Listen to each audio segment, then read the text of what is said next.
Hi everyone. Some people will do this when solving this math problem. They'll start with 3 minus 7, which equals what?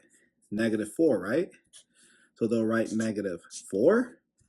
And then they'll bring down the times 2 and the division symbol down and the 8 down. And then they'll multiply -4 times 2, which equals -8, right? So they'll write -8. And then they'll bring down the division symbol down and then the 8 down. Now we're looking at -8 divided by 8, which equals -1. And that is the answer to them, but that is wrong. Let me show you how to solve this math problem correctly. And they did not use PEMDAS. And PEMDAS is telling me to start with 7 times 2, not 3 minus 7. So let's go ahead and solve 7 times 2, which equals 14. So I'll write the 14 and then bring down the 3 minus like this. Bring down the division symbol down and the 8 down. Now, looking at PEMDAS again, it tells me that I will do division first, not subtraction. So 14 divided by 8, let's write that in a fraction form, 14 over 8. And let's do the same for this 3. Let's write the 3 in a fraction form to make the math easy. So 3 over 1. And we all know that 3 over 1 equals 3 does not change to 3. And now we're looking at 3 over 1 minus 14 over 8.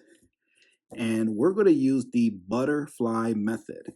So we'll start multiplying 3 times 8. So we'll draw the first wing of the butterfly. So what is 3 times 8 or 8 times 3? 24. So I'll write the 24 here. And let's draw the antenna like this. And next, let's draw the other wing. So what is 1 times 14 or 14 times 1? 14, right? So I'll write the 14 here and draw the other antenna like that. And next, we draw the body of the butterfly. And we're multiplying 1 times 8, which is 8, right? And next, we're going to subtract 24 minus 14, which equals what? 10. And then bring down the 8. That is the denominator. So this will be the answer in a improper fraction form, but let's go ahead and get a decimal answer and a mixed number answer. So we'll use long division for this. So I'll draw my long division symbol like that. Next, I draw the 10 inside the long division symbol there. That is called the dividend.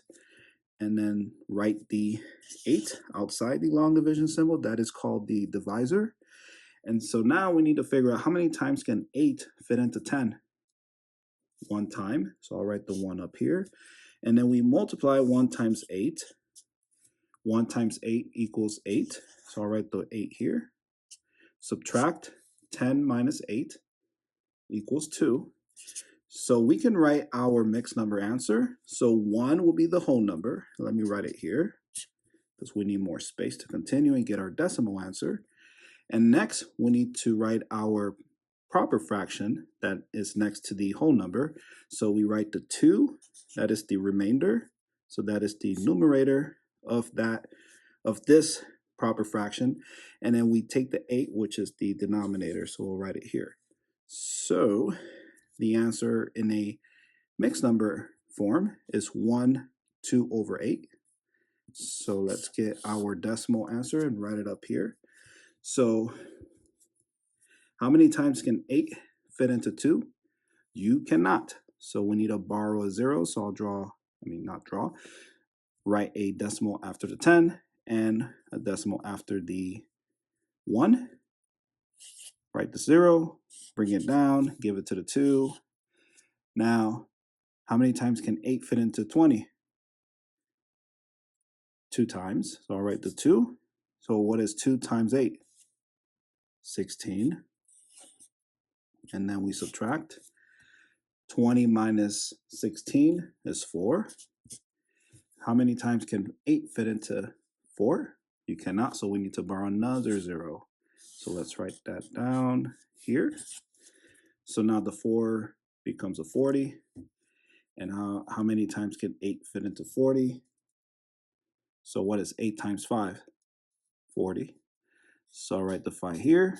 So 5 times 8 is 40, and 40 minus 40 is 0. So your answer in a decimal form is 1.25. And there you go. You have 3 different answers there. You have one in a decimal form, a mixed number answer, and a improper fraction answer. And there you go. If you have not subscribed to the channel, please subscribe to the channel. And thank you for watching, and I'll see you in the next video.